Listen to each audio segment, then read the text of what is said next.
It seems like the most open space, this huge beach in this cove, and then as things become more and more weird and more threatening, and they can't leave, it becomes very claustrophobic for these individuals on this beach, and you can see them panicking, and they're trying to get out. There's no doors to leave, and that suffocation the audience feels.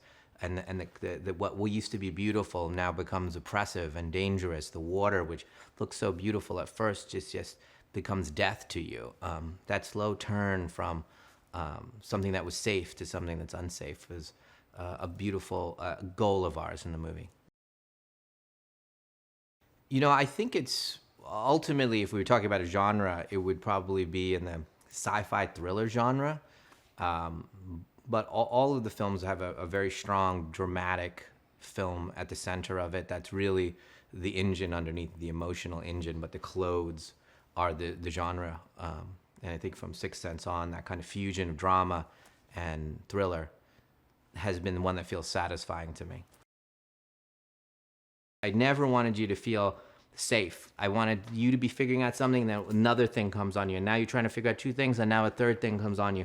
And now you go, okay, I think I got these three things, then another thing, and another thing. And then I'm trying to get you to let go. Eventually, you get to where the characters are, which is, I'll never be able to answer all these problems. I think audiences can sense the author's value system. Yeah. And they can, no matter how dark I get, and boy, do I get dark. I mean, I've done things in movies that you just can't do, right? You just can't do. I kill everybody, right? There's like, you could be a star, you could be a baby, you could be whatever. You're not safe in these movies. And the reason that I can do that and the audience goes with me is I think ultimately they're feeling that the person telling the story is hopeful and cherishes family, cherishes love, and, really it aspires to believe in the universe is a benevolent place. As your body's growing, the matrix of your mind is changing as well. So you are a 40-year-old man. You're taking in the situation as a 40-year-old man takes in the complexity of the way you're sitting and the way you looked at your watch. I'm catching all of that. Whereas if I was 12, I wouldn't catch that you glanced at your watch or you actually a little bit, there's something disingenuous about what you just said. But at 40, you can feel it. You can feel those colors and the complexity. You don't have the life experience.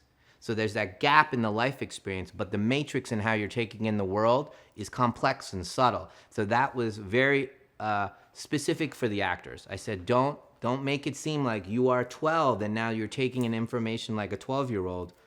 You're 40, and you're trying to make sense of all the information that your 40-year-old mind is telling you. It's slowed down, and it's telling you to focus in on these kind of things. You're not firing thoughts like a 10-year-old, a 12-year-old. You're not all over the place and distracted by the light and kind of go, oh, I'm hungry. No. You're not doing that. You're taking in information in a certain way. That's different than in other movies where somebody grows really quickly, let's say, for example. So that was a really interesting task for the actors to get a hold of.